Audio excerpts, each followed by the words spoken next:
Conqueror of the Black Moon, Gill Lapis, was the main villain of Force of Will for quite some time, and on a personal note, I have one signed by Jordan. I had it sent to me on one of the streams.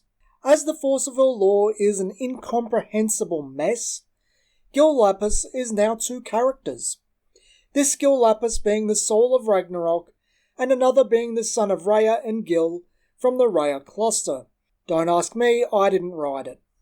Lapis has a judgment cost of Darkness, Moon, and 1 with an additional effect. Your opponent pays 1 more for their regalia's activated abilities. This affects all but 2 of the regalia printed in the main Alice cluster. Will production becomes colour fixing. Shion's Scry now costs 1, and all sorts of other abilities are just hindered by this effect. It starts dissuading your opponent from even using their regalia. 1 will isn't much, but it's enough to make an impact. Their will always be pulled in many other directions. Meanwhile, you do you. You're doing your deck's thing unhindered. This cost affects some decks more than others, but it's a pretty good effect. When Gill Lapis casts Judgment, he becomes Gill Lapis the Primogenitor, a 1200 J-Ruler. Lore time again. Primogenitor means ancestor. When Gill Lapis was first released, this could be interpreted as he is the ancestor of his faction, something that isn't the case now. With what we know of this Gill Lapis, the Primogenitor may be referring to Ragnarok's soul. My current hypothesis is that Ragnarok is the Primogenitor of Wanderers. Given Ragnarok loses his soul, and this Gill Lapis is created before Saga Cluster, the dragon in Saga Cluster being soulless, this fits nicely. Lapis starts with an enter effect to search your deck for Pitch Black Moon and place it into play. Pitch Black Moon is an addition that gives your J-Ruler +200/+200 if it's darkness, so Lapis becomes 1400/1400. It also has the ability to pay Moon and pitch a Resonator to grab a different Resonator from the grave. Not the worst card in the world, you don't really want to draw it because it doesn't feel worth Darkness 1, but as a free addition, yeah, it's good. Lapis can pay Moon to just cancel an activated ability. Moon is produced by either the stone Black Moon's Memoria or his regalia, Illusionary Demonic Globe, the Earth, so either one or free. This covers the activated effects of rulers, J-Rulers, including God's Arts, Resonators, Additions, Regalia, Stones. He can stop them all. The problem is, it's a little slow being on a J-Ruler.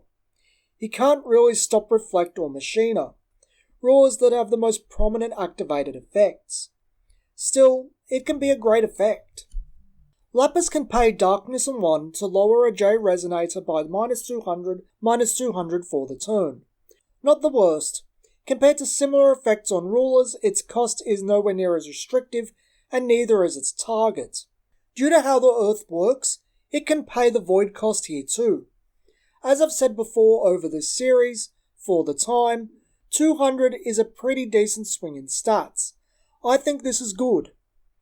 Finally, Gill Lapis's God's Art, Space-Time Control.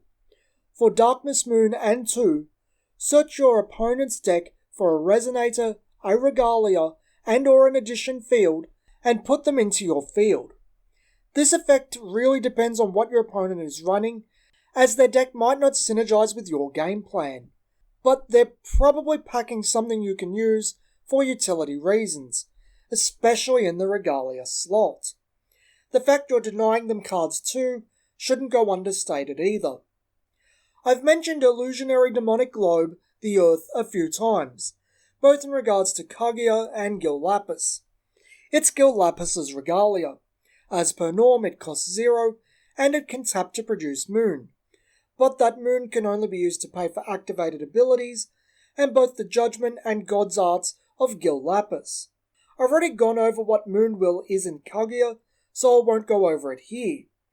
There are a fair few additions and resonators with activated abilities for Moon, so this can be invaluable, but mostly with Kaguya and Gill Lapis's J-Ruler sides.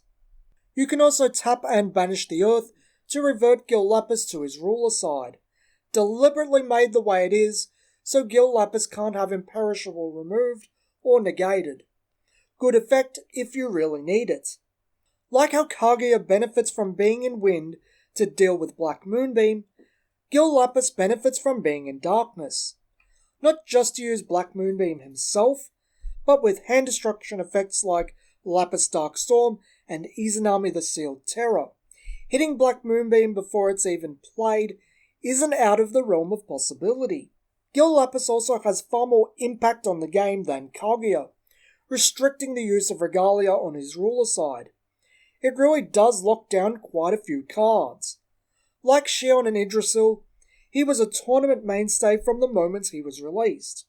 He's not a super fun card in terms of being exciting, but a great utility ruler with a ton of control potential.